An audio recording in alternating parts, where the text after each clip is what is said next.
And I think what's really special too is now people seeing that they can do it from Perth. Like, as cheesy as that sounds, like, we don't have access to huge gyms or huge rinks or skills sessions. It would be my biggest dream to be girls' role models growing up.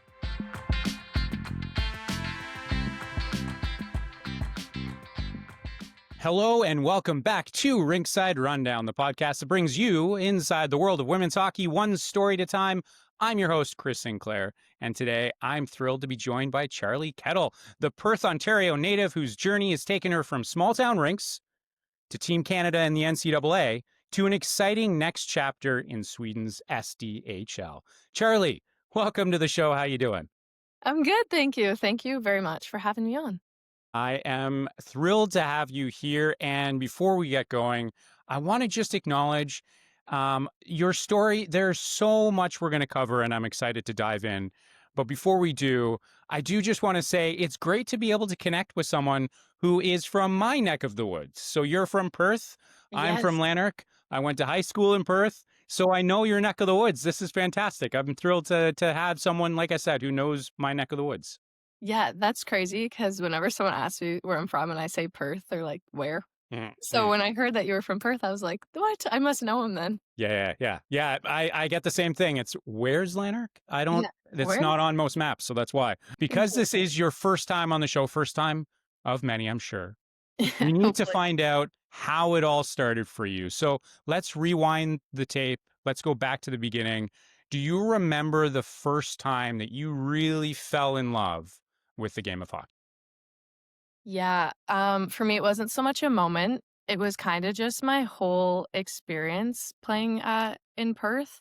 I think, as you know, being from a small town, honestly, just the support and, like, fans I had growing up in Perth made me be like, "Okay, I wanna take this further." Like, it's not only doing this for me now, like, I wanna do this for my friends and my family and my supporters and everything, so, yeah, I think growing up in Perth and playing with the boys in Perth really made me want to continue on. So talk about that experience as well, playing with the boys, playing in those local arenas. Um, talk about some of those, maybe some of those early challenges and what it felt like for you to be able to overcome them and clearly become successful or to have a rather successful hockey career thus far that is still years it's going to last for. Yes, hopefully.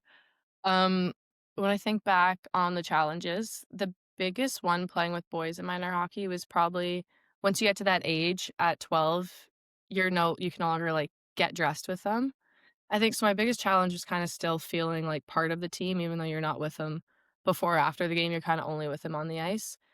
Um, but for it being a challenge, like I still felt those boys that I played with made me feel so close with them. Like I played with the best group of people I could have played for. And my biggest memory actually is I played for, Perth Lanark, so we played Lanark sometimes, and they didn't have a separate dressing room for me, but I was family friends with the owner, so he cleared out a storage closet for me and called it Charlie's dressing room, but it was the just for the girls' dressing room. And, like, the boys I played with, their, like, sisters would come in and sit with me while I got ready for games and practice and stuff, so even though it was a challenge, like, they did such a good job at never having me feel left out or anything. That's really interesting because I know that a lot of people, a lot of women, that's actually a part of their origin story is having to get dressed exactly the same situation in a storage closet or in a janitor's closet or something like that. And it really, it, I think that it really obviously negatively impacted them because, like, to your point, it made them feel like they were disconnected from the team, that they were different in some way from the team. Exactly, because like, my biggest fear, like, when that rule happened that I had to get dressed separately was, like, it's kinda hard to get pumped up for games when you're sitting in the dressing room by yourself. But again, like, there was probably, like, 5 sisters of the boys on the team. Like, we were like a posse. Like, they would come into the dressing room, we'd have a speaker going, and then, like, I'd go out on the ice, and the guys would act like I was with them the whole time. So, yeah, like, I was very grateful for that. the power of growing up in a small town. That's what I'll say. Exactly. Yeah, of course. Now, kind of moving slowly forward throughout your career, now to high school, you played 4 sports in high school. How do you think that variety of sports, not just like how did it shape you, not just as an athlete, but just having to maybe balance all of those sports and different lessons that you were learning playing those different sports as well. Yeah, for sure. So first for the athlete part, like, I think it's so important to play as many sports as you can growing up, not only to find which one you like the best, but also it grows your athleticism and you grow as an athlete and like dealing with different pressures in different sports definitely helps. Um, but the main thing I learned from playing different sports actually is so I did tennis and track in high school, which are individual sports. So playing individual sports actually really taught me how to kind of deal with adversity on my own. Like I love in hockey, you can like rely on your teammates or talk to your teammates if like stuff's not going right. But I basically had to learn like you're kind of in this by yourself here. So I definitely learned a sense of independence for adversity in those sports. Did you like maybe just I always like when a hockey player has played or grew up playing multiple sports. It's always fascinating to me that they still ultimately land back on hockey. Yeah. Was there ever a moment when you sat back and you were like, "You know what? These other sports, they're pretty good, and I'm pretty good at this." Like, was there ever a moment when you said, "You know what? Hockey's been fun, but I'm good. I'm gonna dip and I'm gonna go somewhere else." No, actually, I always like I think because I had an older brother 3 years older than me who always played hockey growing up, and he's kinda the reason I started. I think because of that, I always knew, like, if I had to choose one sport, it's hockey, and that never wavered. Of course, I enjoyed soccer and basketball and everything, but I always knew hockey was my gonna be my priority. Talk about the impact family had. You already mentioned about your brother, so maybe Yeah. start there. Gosh, I as cheesy as it sounds, like, my family is my support system. They have done above and beyond for me, like, any problem, anything I ever have, I go to my mom, I go to my dad, I am very, very blessed to be as tight with my family as I am because I know I wouldn't be anywhere near where I am today if it wasn't for them. So, yeah, there's honestly too much to say about them. Like, I'm just very grateful for the family I have. Well, and that ties in really, unintentionally, if you will, to my next question, which is when it comes to your junior career, you actually had the opportunity. You played in Kingston, but you ended up also in Nepean, which is, I wouldn't say quite a hop, skip, and a jump from Perth, but fairly Ye close at Yeah. least. Both of those programs, both in Kingston and in Nepean, are great programs. Mhm. From your perspective, how did those experiences help you to evolve? Yeah, so playing in Kingston, I was the younger group, I was in grade 10. So that was kinda my first experience, like, I had played double A girls and stuff, but that was my first, like, real competitive hockey team I played on. And that again, being one of the younger girls, I definitely learned how to deal with adversity and resilience and being like, "Okay, if this is what you want, you gotta work for it." Um, and then, yeah, moving to Nepean, again, that's another group I am beyond grateful for, like, the coaches I had there, Coach Bruce McDonald and Kevin Mason, I owe them so much for my hockey career.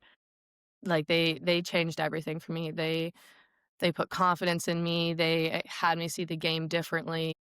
My game grew by 1,000 when I went to play with them, and of course, the teammates I had were awesome.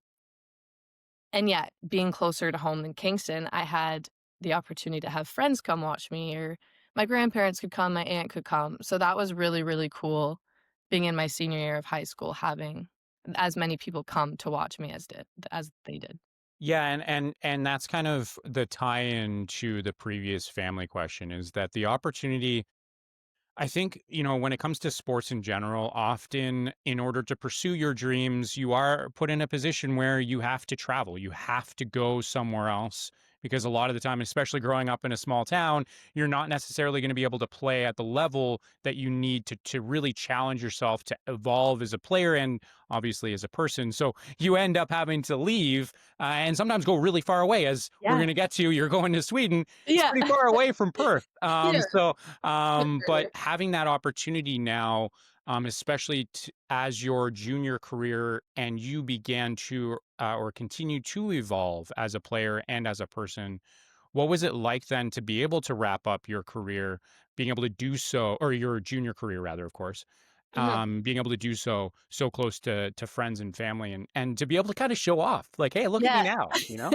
No, exactly, yeah, it meant so much, like, looking up in the stands, seeing my grandparents there, because at the time, I knew I was going to New Hampshire for college, and I knew a lot of these people probably won't be able to see me play ever again unless it's on a TV or something, so, again, having people in person is just so much different, like, it motivates you every shift to, again, try to show off, like, you want your family to think you're good at what you do. So, yeah, just, like, if they were in my games at my games watching, it was just an extra push for me to be like, "Hey, I gotta show out for them."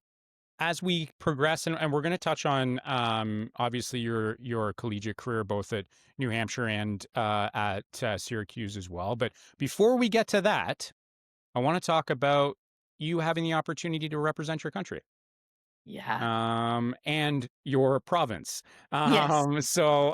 Let's talk about that. First of all, what was that like? What was it like to put on those jerseys for the first time? It like, a feeling that I could never recreate, to be honest. When I found out I made that, U18 Team Canada squad, oh my gosh, again, I can't even put into words the feeling. My first thought was, "I need to call my parents." Like, I need to call my parents, let them know because this was so special. Everything they had done for me for 18 years to be like, "Wow, it's really paid off at this point," is what I've been working for towards. Yeah, just such a special moment, and then Team Ontario as well. I mean, that was also a huge accomplishment for me, and of course, winning gold with the team was very, very special. That was the probably most competitive championship I've ever won. So that is super special to me. Was it um, was it validating? Oh, unbelievably validating. Again, it's so hard as an athlete to not be in your head, and I know it's you're not supposed to say this, but, like, comparison, like, it is so hard to not compare yourself to other people. So when you're constantly thinking like, "Well, I feel like I'm good at this, but they would take her instead," and then getting told you made the team is just like, "Oh my gosh." See, like, I knew I could do it, and just actually hearing the words, yeah, very validating. Yeah. Do you feel like Um, I mean, maybe we'll kind of broaden this to your entire journey. I know we're kind of jumping all over the place here, but do you find yourself still doing that at times where you're comparing yourself, or maybe opportunities like being able to represent your country have limited, we won't say you never compare yourself, or Yes. maybe starts to limit those times that you're comparing yourself or you're pushing yourself too hard because you Mhm. do have that in your back pocket. Yeah, to be honest, I think it definitely comes with maturity. The, idea of not always comparing yourself with others. I honestly, after I made, Team Canada and Team Ontario and I had those experiences, I got so much more confident within myself as a player that I actually did find myself, like, just so comfortable with who I was as a player. I wasn't constantly being like, "Well, she has a better shot than me," or "She's better at this than me." I was just like, "Well, take me as I am, like, I know I'm good. You hopefully see my potential." So yeah, the comparing definitely does go away with maturity, I would say.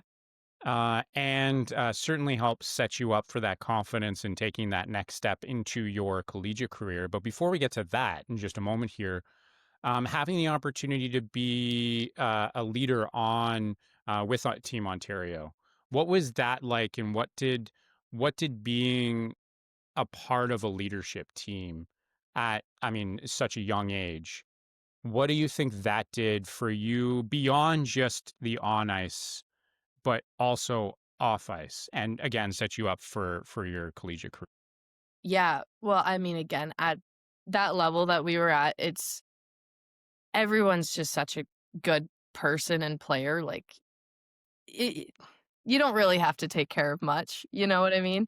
And again, just being on such a successful team, like, yeah, when I think about that experience, it just brings a smile to my face. Like, it was one of the best weeks of my life, to be honest. Okay, And then tell us tell us why. What was it more specifically? Because I mean, winning certainly helps, but, yeah, like, talk maybe, there's clearly more to it than just the winning, right? It's the no, for team, the sure. players that you were with.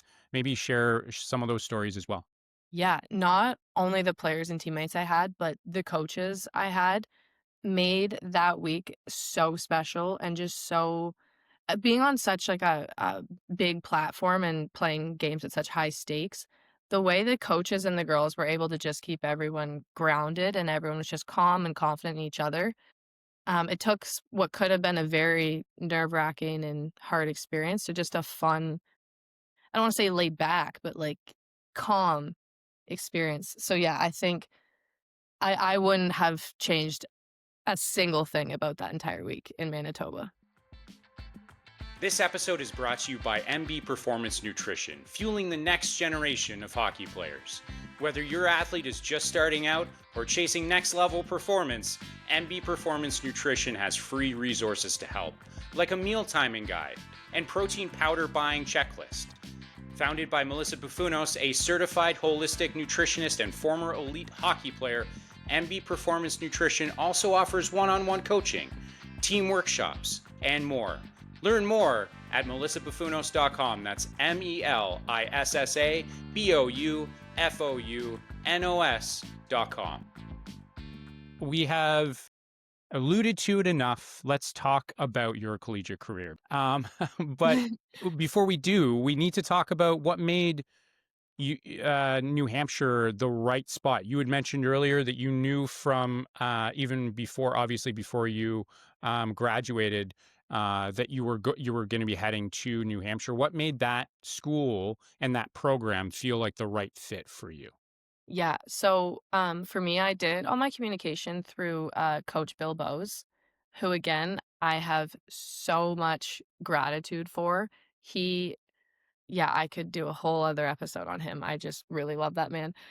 So he was the coach that, like, reached out to me, I had all my communication with, and he just made me feel so at ease about such a high pressure decision. He never put pressure on me, never would, like, gave me an ultimatum or anything, kinda was just like, "If this is where you feel comfortable, like, we want you," type of thing, and then when I went for the tour, people always say, "Oh, once you get on campus, you know," and I was always like, "Well, all these university campuses are beautiful, so what do you mean you'll when you know, you know?" But that's very true. When I toured UNH with my parents, I was, like, in awe of the campus. It's not huge, but it's just so beautiful. I was like, "I can actually see myself here for 4 years." So that's kinda when I was like, "Yeah, I know what I want." Okay, so we talked a little bit earlier about that validation, especially once, being able to represent your country, being able to represent your province on these larger stages is a validating experience for you. How validating too, and this is an opportunity to brag, and that's totally fine. But Yeah, how validating was it as well to be recruited, to know that there's a coach out there, that there's a program out there that's like, hey, like, if you want to come here, we'd love to have you. But they're sitting yeah, there saying, please pick us. Please pick us. yeah. What did that mean to you, and how validating was that as you looked at your collegiate career, knowing that there were many programs out there, but specifically this one? No, for sure. So back to the comparison thing. In junior hockey, it is so difficult to see your teammates and the girls you play against committing to schools and getting recruited, and you're sitting, refreshing your email, sending emails, talking to your coach, and you're just not getting that interest that you believe you should have. So again, I didn't really get any interest till like halfway through grade 11, to be honest. So seeing all these girls commit all growing up and talking to schools that you wanna go to and you're interested in, it's super tough. So again, talking to Coach Bose and him being like, "We want you," was the biggest weight lifted off my shoulders probably ever in my life. Like, I just remember I took the call in my bedroom I remember by the time I hung up, I was crying. I was like, "This is what I've played hockey my whole life for. Like, this is my dream, and I'm actually getting it." Were there moments up until you had those conversations with UNH that you were sitting there saying, like, maybe I'm just going to go, maybe this is the end of my hockey journey? Or was it just like you knew there was something out there, it was just a matter of time? Yeah, I think deep down, I definitely knew there's options, and are things I can do to continue my hockey career, but surface level thoughts, it does creep in your brain.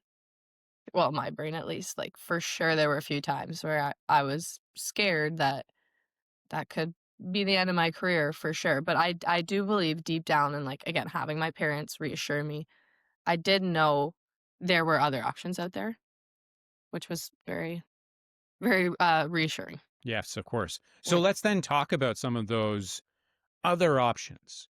mhm, So early on in your high school life, your high school journey, you said to yourself, psychology.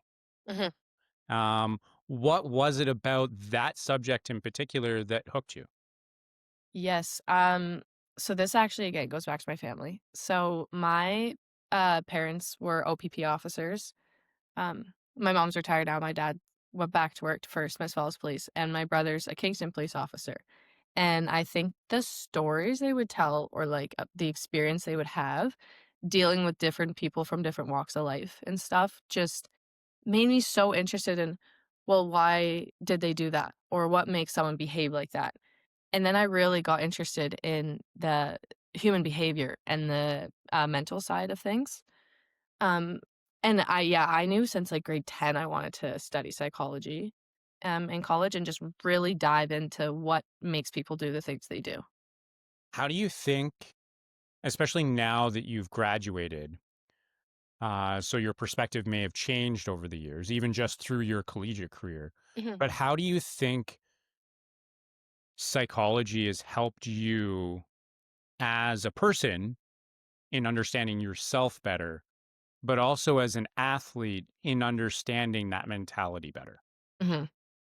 It has 110% helped me as both a person and a player. Even just in class, like, learning about different coping mechanisms or stress relief exercises and stuff, just finding out what works for me, myself, and then applying that in different areas of life. Like, oh, I'm stressed for school, I'm going to do this. Or I'm stressed about a game, I'm going to do this. Just learning the different options out there and also realizing nothing is like ever really that serious. And that's something I really learned in psychology too is nothing is earth-shattering, life-ending. Like, just take everything in stride, take a breath. That really helped me because in high school, I kinda felt like, "Oh, the world spotlight is on me," you know? But then you get to college and you realize Absolutely not. there's ways to deal with things. Yeah, yeah, Yeah, exactly. yeah. I want to keep with this sort of train of thought here. You took on thesis research while also competing at a very high level, of course. Mhm, How did you find the balance of being able to make sure that you're achieving, of course, your athletic goals, but also equally as important, your academic goals and being able to escape all of that by being able to be around friends? yeah. So, it was a hard year, to be honest. But the thing is it was my senior year, and I was like, "All you have to do for 8 months is work your butt off, like, and then you can chill in the summer." So, for me, I've always been, very organized, very time management kind of person, so that definitely helped me a lot my senior year, and, yeah, with the thesis, it was kinda just learning what schedule worked for me.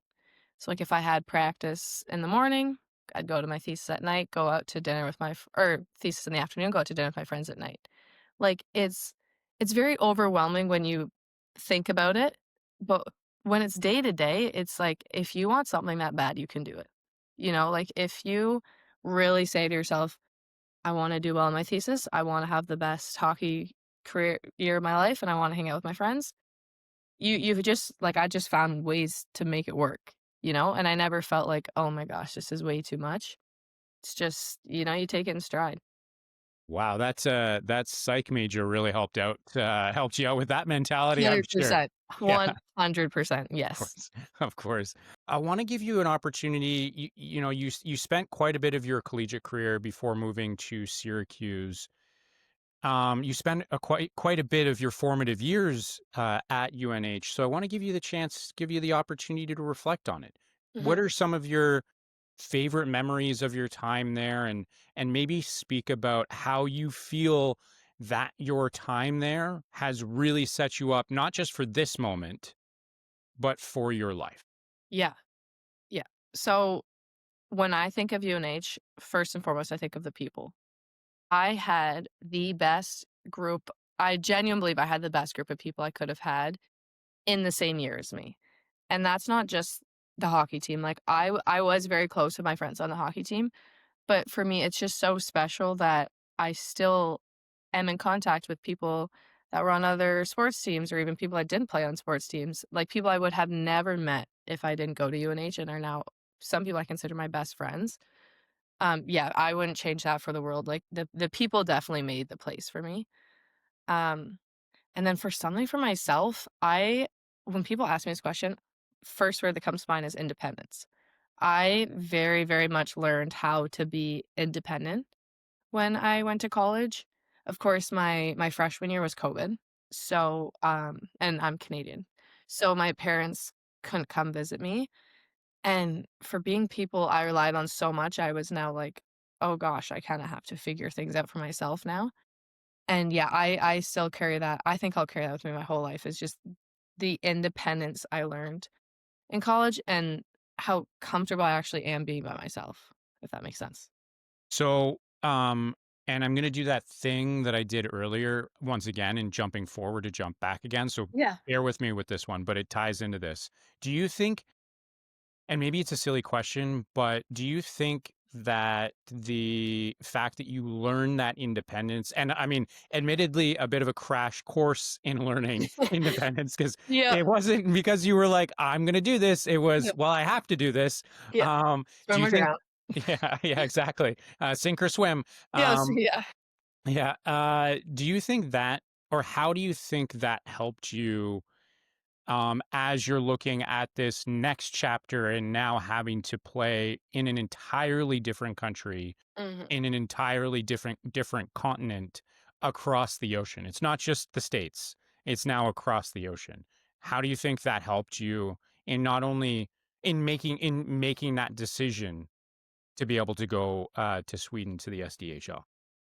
Yeah, I think people, when they are forced to become independent, they either find out, "Oh, I can't do this," or, "Oh, I actually kinda thrive relying on myself."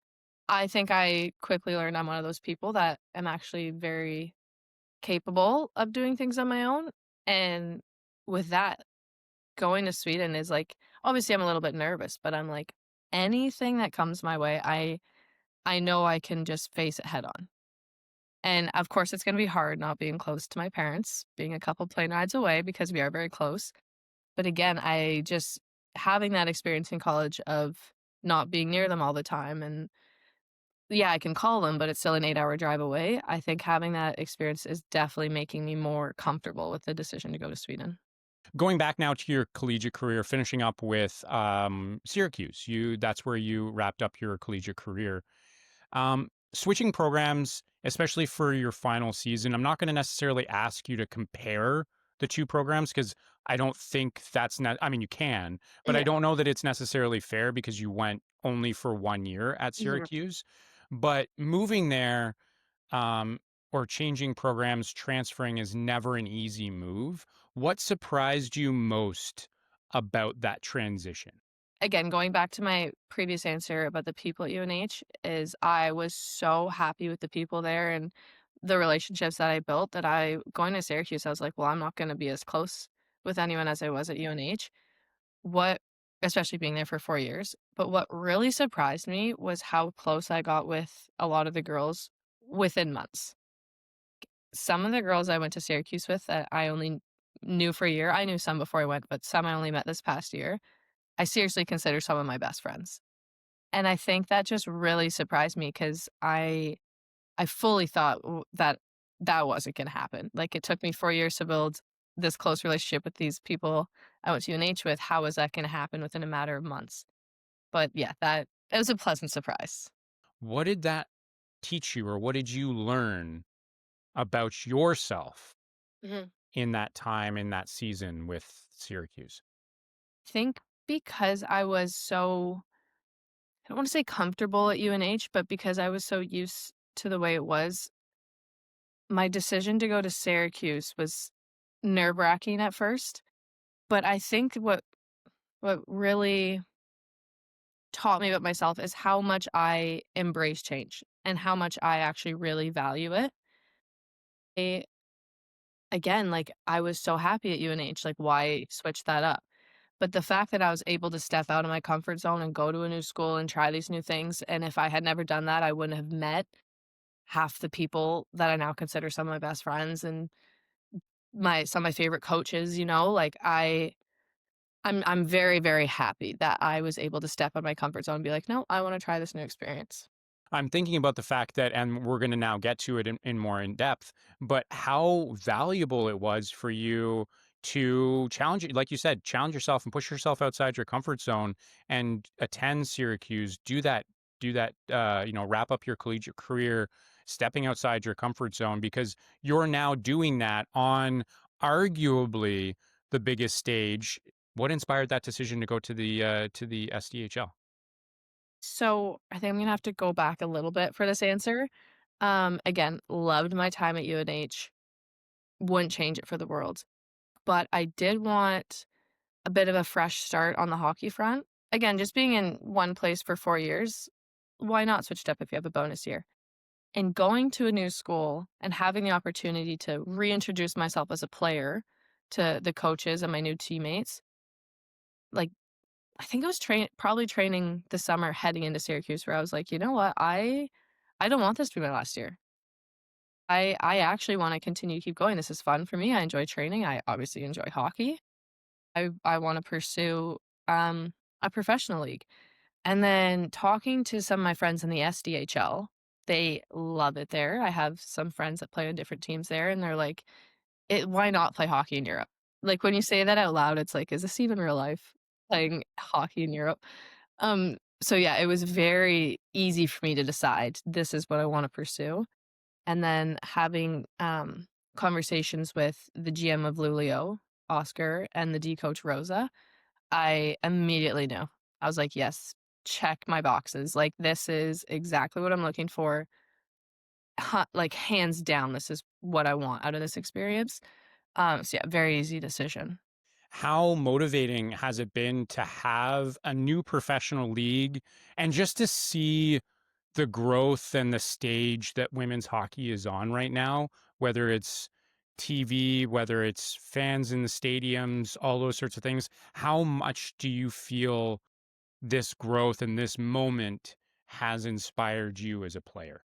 Yeah, again, this is something that is very hard to put it all into words because this was a dream growing up, was, you know, playing D1 and playing professional. It was a dream, but it wasn't realistic. Like, well, D1, yes, but professional, no. So seeing what they've done with the league and the progression of women's hockey, the development of it all, I'm honestly still in awe thinking about it. Like, they were selling out stadiums their second year as a league. It's just insane, like, people want to watch women's sports. Women want to play sports. So why did it take so long? But anyways, I don't wanna live in the past. I'm just very grateful that it is now a thing, and it now 100% motivates me. I wanna play in that league someday, you know? Like, I'm not done reaching my potential. Like, I do wanna keep developing, and yeah, it's a very good goal for especially any women's hockey player to have, really. Do you think that there's a new understanding of your potential and your athleticism Mhm. now that women's hockey has a lot more eyeballs, has a lot more attention, has a lot more growth? 100%. I as much as I hate to say this, I don't believe I actually did hit my full potential as a Really? player, in college. playing college hockey, and that's because, yes, you wanna be the best player you can, but when there's nothing to push for, it does hit you some days. It's like, "Why am I doing this?" You know? But now having that extra goal or, like, extra mindset of, "Well, you can make it here. There are more steps to go. Like, you can climb that ladder." Like, when you're training, when you're on the ice, definitely is an extra motivator for me. For you, who were those role models for you growing up, whether it was early on, whether it was during your collegiate career, maybe it's right now? Who are some of those people who inspire you? So on the not so famous side of things, my brother has always been my biggest role model in hockey. He's actually done now, but if it wasn't for him, I wouldn't be I wouldn't have been as motivated as I was to chase my dreams. Like, I wanted to be exactly like him growing up. On the women's side, um, this is kind of funny because she's my friend and I used to play with her, but Kendall Cooper, I she like, we were D partners playing for Team Canada, and I think she's one of the best people I've ever played with in my life. Like, the fact that she's my age too, I'm like, I definitely see her as a role model. I think she's an unbelievable player and person. As we are looking at your entire career and this next exciting chapter, which we're not done talking about, I have a No, few more questions, just so you know. for But sure. um, you're a role model for the next generation. And that next generation doesn't necessarily have to just be looking at the PWHL as the only route.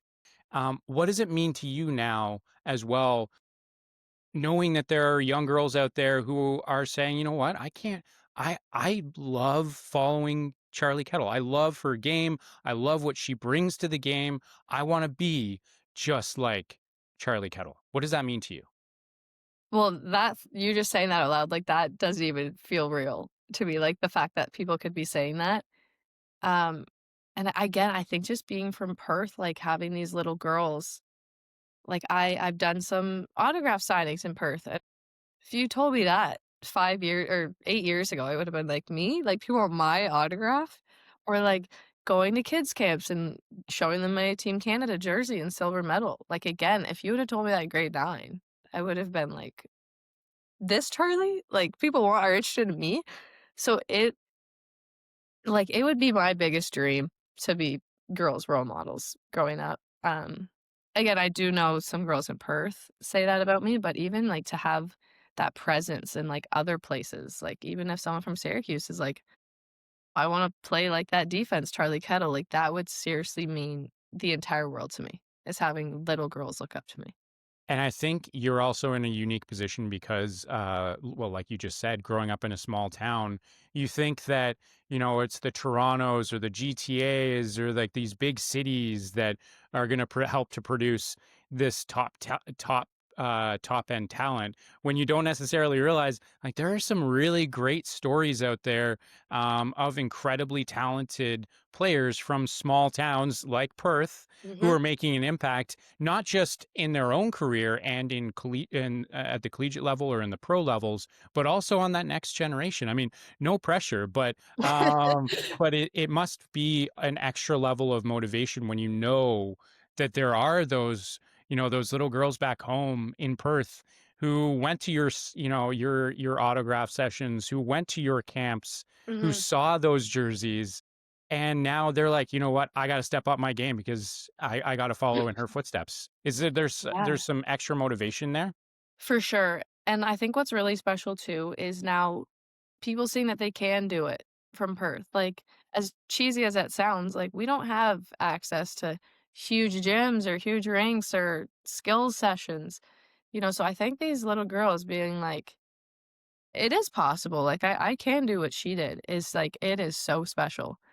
And again, this is just, another thing I thought of being from a small town compared to, like, GTA is when I got back from Slovakia, the Team Canada U18 tournament, we actually had a jersey retiring of this is funny to say, of me at the Perth Arena, and I rem my so my jersey is hung up in the rafters in Perth Arena, and I just remember, like, as many times in my life as I've been like, "Oh, I wish I was from a city," or, "I wish I was 5 minutes to a big rink," blah, blah, like, The experiences I've gotten being from a small town that wouldn't have happened anywhere else so much more outweigh what I could have had in a city.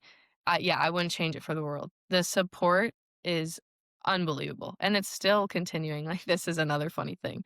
So, Luleå Hockey posted my, commitment announcement, or, like, that I signed my contract, and it said on Instagram, it has, like, their profile followed by 2 people you know. I went on the next day and it said followed by 19 people you know, and I went through and it was just, like, Perth people, just, like, people I don't even talk to just following my hockey journey still, and yeah, it is just so special. Outside of hockey, what are you most curious or excited about when it comes to living in Sweden? Yeah, that's an easy one. I have the travel bug, and everything I've heard about from my friends that have gone over there is just how easy it is to travel in Europe. And again, I know hockey's gonna take a lot of my time, and I'm certainly okay with that. But when we have weekends off or something, I wanna see as much as I can while I'm over there. Like, who knows if I'm gonna get this experience again, you know what I mean? So, taking the opportunity to really dive into the experience, like, not just hockey-wise, but traveling to Stockholm or different places in Europe, like, that's definitely what I'm most excited for outside of hockey. And one thing as well, make sure that you become very familiar with fika. Fika? Yes, Okay. fika is, well, I act like I've been there, that I actually have experienced it firsthand. I have not, for the record. It's like a coffee hangout, going for coffee, getting like a pastry or something like that with your friends. It's called Okay. fika. That's basically the only thing I know about Sweden. It's Like, called the fika. actual act of going is called fika? Yeah. Oh, okay, well, that's one of my favorite activities. I love fikaing. There it It's is. okay. Yeah, there you go. You're gonna fit in already, right? There Like you you go, I'm already all set. check. Good. Now before we get to the final buzzer segment of the show, I have one last question for you. And that is the fact that over the years you've had the opportunity to wear so many jerseys. Canada, Ontario, UNH, Syracuse, through all of those experiences, all of those changes that you've gone through, what keeps you grounded? Yeah, so this gets actually full circle because I believe my first question was about small town. Sorry, I'm talking about small town a lot, That's fine. but w 110% what's kept me grounded is the support system I have had over the years, and first and foremost is my family. But layer right under that is Perth, like, people from Perth and Lanark just constantly wishing me the best, like, getting good luck texts before games from people I haven't been in contact with for years, like, that are still supporting me and wanting the best for me. And again, I know it's a cheesy thing to say, but I've never forgot where I've come from, which is Perth, and the fact that I know I'm always coming back to Perth keeps me very grounded. Even if, let's say you do go play on a big stage somewhere in Sweden, you're still from Perth and you still wouldn't be here if it wasn't for your small town. Sorry, I'm speaking third person, but my small town. No, You know what I no. mean? Hey, it's my small town too. So it's Or yeah, our small town. our small town. Yeah, Exactly. yeah, of course. Yeah. Yeah, So that's definitely what's coming around is my support system. it's a good answer. Good answer. Okay, final buzzer segment of the show. I'm going to throw some questions at you. They're mostly hockey related, but they're all over the place. Okay, you Okay. ready to take this test? The final Yes. buzzer segment Yeah. of the show. Ready. You ready? Okay, Okay. perfect. What is your go-to pregame meal? Probably chicken, rice, and veggies, just because that's what's always catered in. Good answer. I mean, yeah, yeah, Yeah. yeah. Don't have to overcomplicate it. No. Favorite off day indulgence. So a sweet, maybe it's pizza, maybe it's a poutine. I don't know. No, I am the world's biggest ice cream lover. Ben& and Jerry's. Yeah. What's your Easy, flavor? easy answer. Do you have a go-to flavor, or is it? Yeah, either the Tonight Dough or they just came out with a peanut butter s'mores flavor. So good. It's you you know you're dedicated when you're like tracking the new flavors, and you're My like, I got gosh, yeah, I'm yeah. their biggest fan. Yeah, of course. Yeah. Let's see if we can get you that sponsorship deal or Oh something. my gosh, Yeah, dream. what a day that would be. Yeah. Who when you think back to this last year at Syracuse, who had the best style? On ice or off ice? Ooh, let's actually great question. Thank you. Okay, Let's break it up and let's do both. okay. Um, on ice, gotta give it to my girl Bryn Sorella, one of my best friends. She she doesn't tape her stick, and I thought it was the funniest thing ever, so I know, super weird. So I'd give it to her. Um, Off ice, Heidi Knoll. She has unbelievable style. Love that girl. What's one song that never leaves your pump up playlist? Ooh. Anything by Meek Mill and Lil Wayne. Or Meek Mill or Lil Wayne, but right now, "Intro" by Meek Mill is my go-to hype song. There are times when I ask that question and I know the artist, and then there are times when I ask that question and I have no idea the artist, and Yeah. unfortunately, that was that experience, and it makes me feel really old Oh, sorry. anytime. Do you know Lil No, Wayne? I do know Lil Okay, Wayne. okay. So You you don't know have to you know change one. your answer for me, but I Okay. appreciate it, I appreciate it. What's your favorite place, hockey has been able to take you so far? Slovakia, Team Canada. That was an unbelievable experience. Figured that was a no-brainer Yeah. there. Or Um, Lanark, yeah. honestly. One or they're Well, very comparable. I don't know. I don't know about that, but I appreciate the shout out. I appreciate the shout out. If your teammates at UNH or Syracuse had to describe you in one word, what would it be? Uh, I think probably caring or approachable. I have always prided myself on being kind of the leader that if you have something going on, come talk to me type of thing, and I always want people to be in a good headspace, so, yeah, I think people would see me as caring and or approachable. Again, that psych major is really helping you out on these. Yeah. What's something that remains on your bucket list that is outside of hockey? Hmm. Now I'm thinking of traveling because of that one question, so I I really wanna go to Hawaii one day, 100%, I gotta go to Hawaii. I'm gonna ask why, even though I know that part of it is likely gonna be the weather and how beautiful Yeah. it is there, but, is there any particular reason why Hawaii is the one that, felt like it was, again, a no-brainer and it like, that's immediately where you went to? Yeah, I think it's because I've done, Mexico and different resorts and stuff, but whenever I see videos and pictures of Hawaii, I'm like, "I love that vibe." Maybe I'm just seeing the best of Hawaii, I'm not sure, but just the environment seems different over there. Like, just carefree island time, and that's what I want. If you could go back and give high school Charlie a piece of advice, what would you say?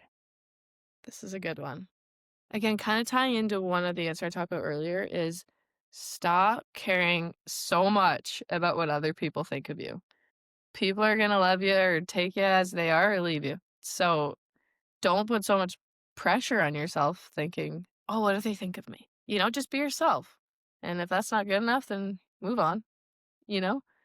That's probably what I tell her because yeah, in high school, she was a little concerned with that, I think. As most people are in high school, Yes, it's yes, true. it can be a scary time, but I think that's great advice and a great note to end today's episode on.